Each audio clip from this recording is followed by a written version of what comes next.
Hello guys, aveling kim to kitaw vin, tu ni ko hin, bolding umpun na, ni sat to hile, bolding umpun si ai in ka, tham khat hi, color nu thei thei, kaga nu ding in hineu khat, na mi bunga in hoi in pha kinai zo hi zong le, kan nei kham khom moi heta he, color kan pi ding su to thei thei kan su to ding heta he gong ki man sa ding hin na, an ve mai uti. Bolding dang yang di he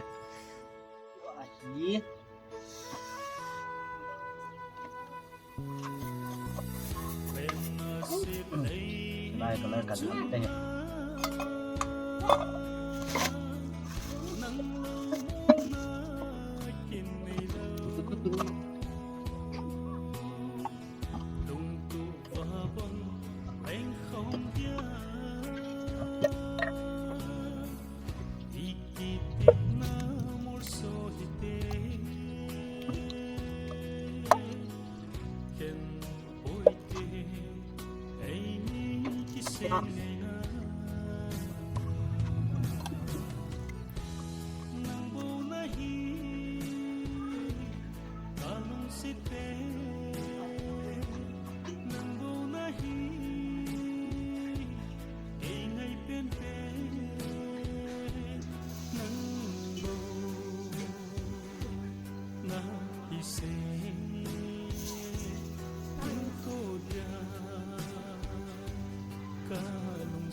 si window ding tiền này kan ngủ chai yin Nissan ka phawin to hi langa window frame he window frame in nu kit diu he so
tu ta chun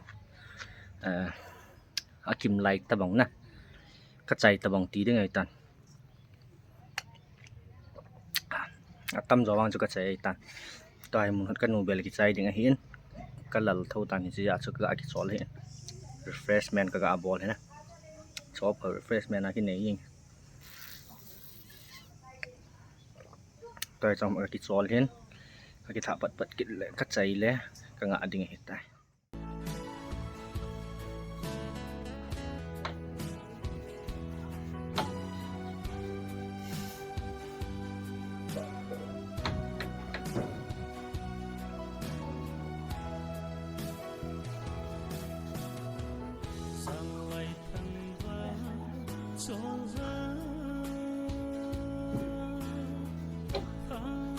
tu ta chun color nu chu ki cha yin na chu hi bowin tu ni ka ga ki man cha na ya in muna all na ka ga to na chu he bowin ga vet ding ga vet nom thei ding ma cha yang chum di pun na to he lai pa cha ki tu ho he tui kan chap le ka ki sil thiang ding tai che hin tu ni ka ki man cha na cần mọi bệnh sản số này vô về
ơi tu tạ chun công sil theng sat tan na tu ni in vel ho ka su theng na